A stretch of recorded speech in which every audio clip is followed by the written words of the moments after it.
Ketika orang diberikan ujian oleh Allah Subhanahu wa Ta'ala itu, maka manusia itu ada dua tipe. Ada manusia yang berkeluh kesah dengan ujian, ada manusia yang bersabar atas ujian. Dan orang yang bersabar ini juga bermacam-macam bentuknya. Ada yang sabar dengan pasrah, ada yang sabar justru dengan memperbaiki diri. Dia bersabar sambil memperbaiki dirinya, karena dia sadar tidak ada masalah yang menimpanya kecuali ada yang salah dalam dirinya. Tidak ada musibah yang menimpa dia kecuali ada sesuatu yang dia lakukan yang mungkin bukan kebaikan, yang mungkin dosa. Sehingga selain bersabar, sembari bersabar dia mencoba untuk mengevaluasi, memperbaiki diri. Dan ini adalah model orang yang sabar yang paling baik. Sedangkan yang mengeluh juga macam-macam. Ada yang mengeluhkan masalah, ada yang mencari kambing hitam, menyalahkan temannya. Kayak misalnya dia gak lulus satu mata kuliah atau nilainya jelek, dia nyalahin teman kos-kosannya gara-gara teman kos-kosannya ngajak dia main terus misalnya. Padahal itu kan pilihan ya, dia bisa menerima, bisa menolak. Bisa nyalahin mantannya, nih gara-gara saya diputusin, saya nilainya jadi jelek. Ya salah juga sih. Nah ini kan bentuk-bentuk keluhan nih. Ada yang menyalahkan, sampai tingkat keluhan yang paling parah itu menyalahkan takdir, menyalahkan Allah. Ya Allah kenapa saya, apa maunya engkau, dan seterusnya dan seterusnya. Nah malam ini kita akan bahas angle orang yang ketika diuji oleh Allah bersabar, dan juga sambil bersabar dia mencoba untuk memperbaiki diri. Dan ini adalah cara yang paling baik dalam menyikapi suatu musibah atau masalah. Cara yang paling elegan dan cara yang paling bijak, cara yang paling disukai Allah ketika kita mendapatkan masalah itu justru kita mencari tahu apa salah kita. Walaupun masalahnya bukan dengan keadaan. Kalau menyalahkan keadaan kan susah. Masalahnya kadang dengan orang lain. Orang mencela kita, orang berkata-kata tidak baik kepada kita. Ya memang salah dia, tapi tidak akan menimpa ucapan itu kepada kita kecuali memang ada sesuatu yang terjadi dalam diri kita. Ada sesuatu dosa yang pernah kita lakukan. Nah ini namanya belajar bersabar sambil mengevaluasi diri. Bahasa fikihnya muhasabah diri. Menghitung-hitung apa kesalahan dalam diri kita. Kita akan bahas tentang ini, gimana caranya kita menghadapi masalah, menghadapi satu musibah, menghadapi satu kejadian yang tidak enak dengan sabar, tapi nggak sekedar pasif, nggak sekedar mengatakan innalillah wa inna ilaihi rajiun, nggak hanya sekedar mengatakan hasbiyallah wa ni'mal wakil, nggak hanya sekedar merasa ini adalah cara Allah untuk menaikkan derajat saya. Kadang kalau hanya kegeeran kayak gini nih, kita jadi nggak pernah menjadi lebih baik. Kan ada orang ketika diuji oleh Allah, boleh sih merasa bahwa ini cara Allah menaikkan derajat saya. Tapi kalau hanya kayak gini doang, rasa-rasanya kita terlalu kegeeran.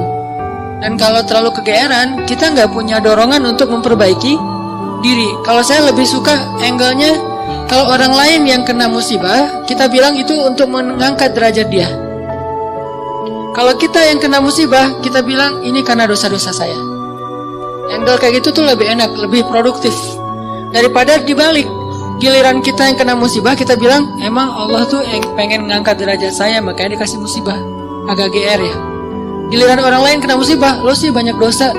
Nah ini nih, sering ada judgement kalau orang lain. Coba dibalik, judgementnya ke diri sendiri, ke orang lain tuh husnuzon.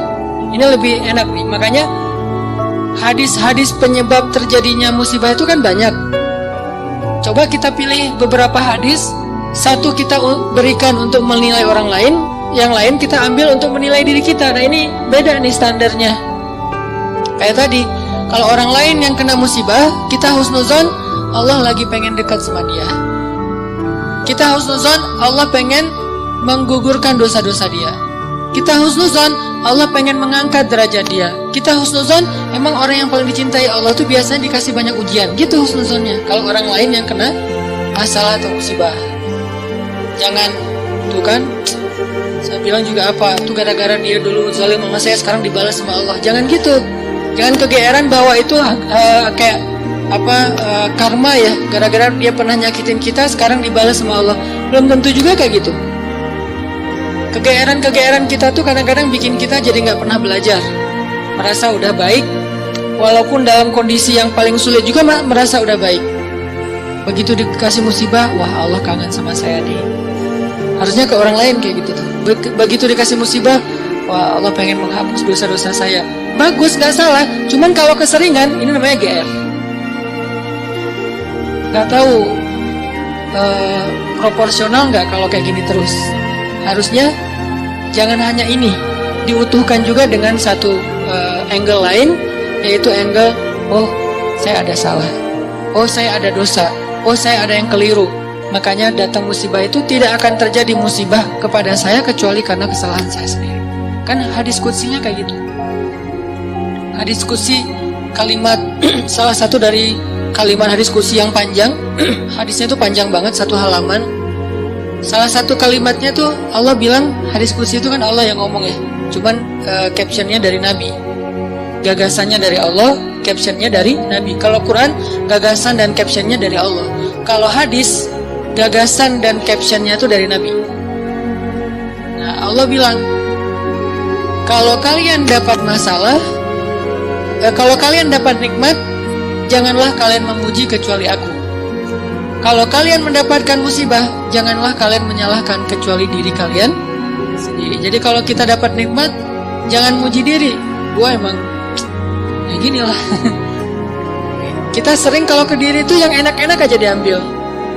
Kalau misalnya orang lain, itu mah kebetulan doang misalnya. Kalau giliran kita, ya ini memang saya emang kayak gini orangnya, bukan sombong ya.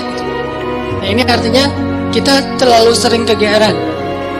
Kalau kita dapat nikmat, yang dipuji adalah Allah. Makanya kalimat kalimat yang paling Allah suka itu Alhamdulillah.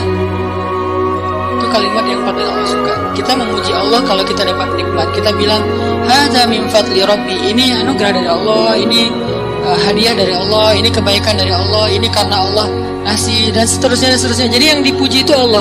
Wa amma bi ni'mati rabbika fahaddits, itu membicarakan nikmat Allah. Bukan membicarakan kehebatan diri kita. Tapi kalau diberikan musibah, jangan kita menyalahkan siapapun kecuali diri kita sendiri. Nah ini salah satu angle yang dibangun lewat hadis qudsi. Walaupun kadang bisa kita secara realistis melihat kesalahan orang lain. Untuk apa? Bukan untuk mengkambing hitamkan dia. Kalau emang dia salah, bukan untuk mengkambing hitamkan. Untuk apa? Untuk menghindar, untuk waspada, jangan sampai kita jadi korban dia lagi untuk kesekian kalinya. Kayak ada orang yang zalim, gara-gara kezaliman dia akhirnya kita kena batunya nih. Ada orang yang dalam satu tim misalnya nggak jujur, akhirnya kita kehilangan satu proyek, satu usaha kita tuh bangkrut gara-gara dia nggak jujur. Memang dia yang salah. Salah satu yang salah itu adalah dia. Dan kita akui bahwa itu kesalahan dia, tapi bukan untuk mengkambing hitamkan dia. Kalau enggak karena kamu tuh enggak ada masalah ini, enggak. Dia bukan satu-satunya, salah satunya. Karena kalau kita enggak punya dosa, mungkin kesalahan dia hanya akan menimpa dia saja. Tapi karena kita juga punya dosa, akhirnya kesalahan dia juga menimpa kita. Tapi Ustadz, ada yang hadis mengatakan, kalau di dalam satu masyarakat ada orang yang berbuat dosa, nanti Allah akan timpakan musibah yang kena bukan cuma dia, sampai tetangganya juga kena. Itu kenapa bisa gitu? Dosa tetangganya apa? Dosa tetangganya membiarkan kemungkaran terjadi. Kesalahan masyarakatnya adalah membiarkan dosa itu tanpa ada orang yang mau memperbaikinya. Itu kesalahan masyarakat. Jadi pesan moral dalam hadis itu bukan orang yang gak salah terus kena juga, bukan. Orang yang gak salah itu kena gara-gara mereka membiarkan kemungkaran itu terjadi. Kalau ada usaha dakwah, Allah gak akan menimpakan. Kalau ada nabi, kalau ada dai, kalau ada ulama yang berdakwah untuk mencegah kemungkaran di situ, maka Allah tidak akan menimpakan musibah itu kepada mereka. Kenapa? Masih ada dai. Sebagaimana Nabi Lut, ketika Nabi Lut masih berdakwah, Allah nggak akan hancurkan gunung di Sodom. Allah suruh dulu Lut keluar, baru dihancurkan.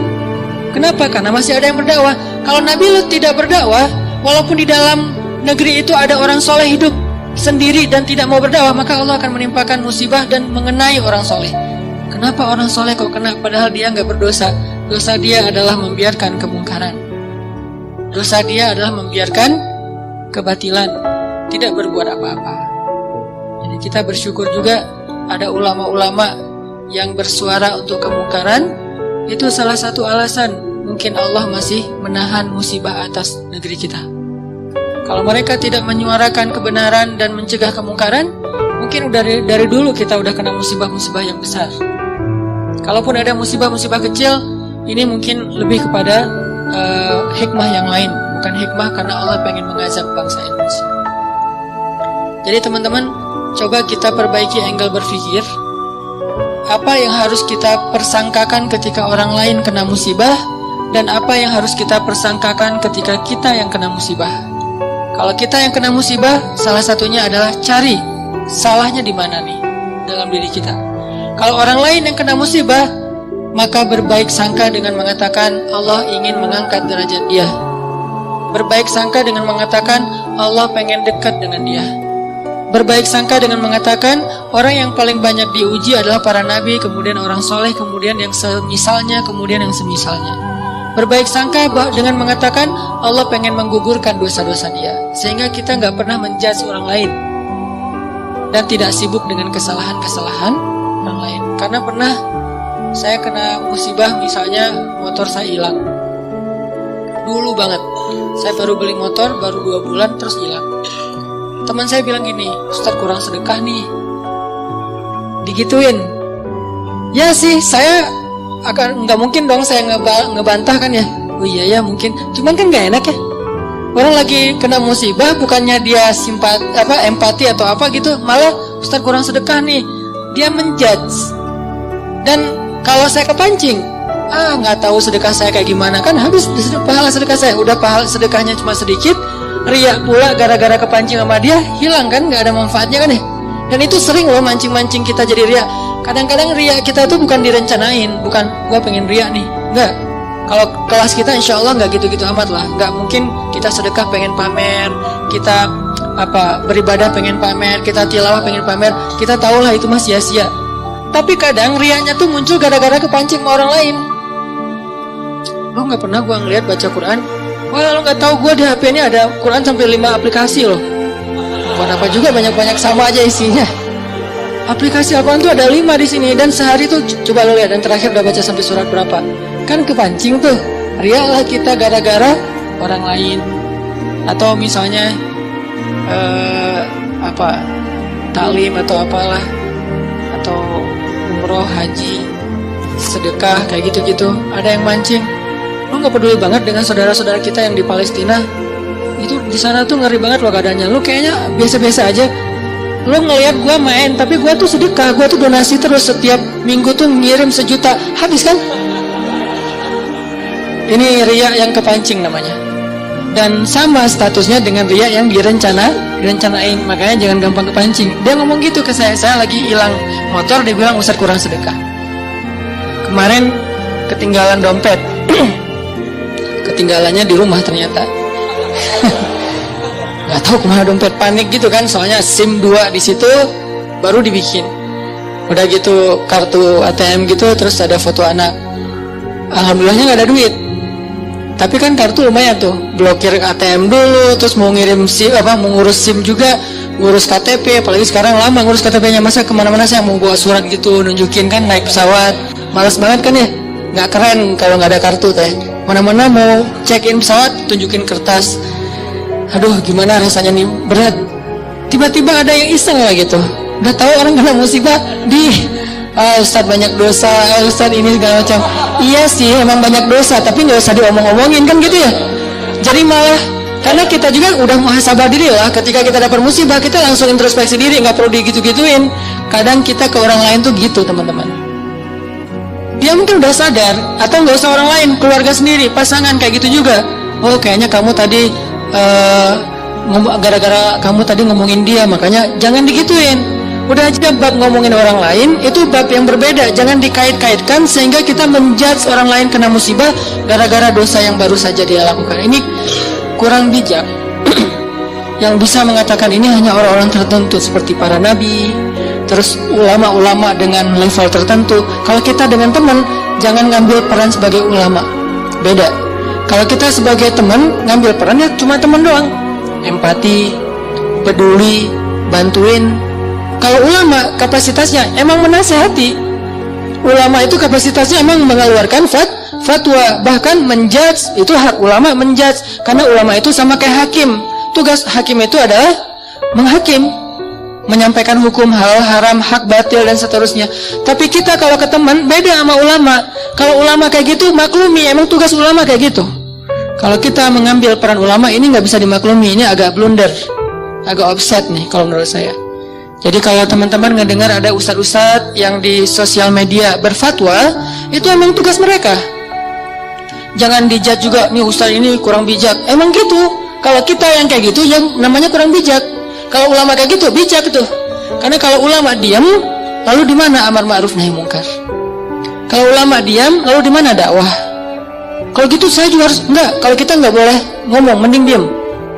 Karena ketika kita ngomong, kemungkinan salahnya lebih besar daripada benar. Terus gimana? Ya udah, bantuin orang yang kena musibah. Jangan dijudge, jangan dihakimin, jangan difatwain. Kita bukan ahlul fatwa. Kita bukan mufti. Kita hanya orang biasa. Kalau mau sekedar watawasau bil haq Ustaz. Ya, watawasau bis sabr juga kan? Kita nasihatnya itu menguatkan kesabaran dia, bukan nasihatnya membuat dia makin jatuh. Rosi, nah ini bikin jatuh nih. Ya, sabar ya, mudah-mudahan Allah dengan modal husnuzon tadi, mudah-mudahan Allah angkat derajat kamu, mudah-mudahan Allah ngampuni dosa-dosa kamu, mudah-mudahan Allah kamu jadi lebih dekat kepada Allah.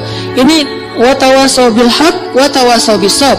Tapi kalau kita bilang kamu kurang ini, kamu kurang itu, kamu kurang itu, ini berarti kita menjudge, menghakimi orang yang sedang kena musibah. Harusnya itu kita lakukan untuk diri kita, bukan untuk orang lain. Beda banget teman-teman angle dalam menilai orang lain dan menilai diri kita sendiri, itu beda, jangan disamain. Yang banyak terjadi terutama di sosmed itu, kita memberlakukan yang untuk diri kita berikan ke orang lain, yang untuk orang lain kita ambil untuk diri kita. Itu yang terjadi di balik tadi tuh, itu banyak banget di masyarakat kita. Yang kayak kasus orang lain kena musibah, kita bilang banyak dosa, kita kena musibah, kita bilang Allah pengen ngangkat derajat saya. Harusnya dibalik. Kalau dibalik insya Allah kan nggak ada perdebatan ya, nggak ada haters, nggak ada keributan, nggak ada keramaian, nggak ada unfollow, nggak ada live group, nggak ada yang kayak gitu-gitu. Kenapa? Karena semuanya melihat ke orang lain dengan husnuzon, melihat ke diri sendiri dengan muhasabah, dengan mengevaluasi kesalahan sendiri. Ini poin pertama. Mudah-mudahan jadi pola pikir dalam kita berteman, pola pikir dalam kita bersosmed termasuk. Karena kalau pola pikir ini dibalik tadi, bahaya.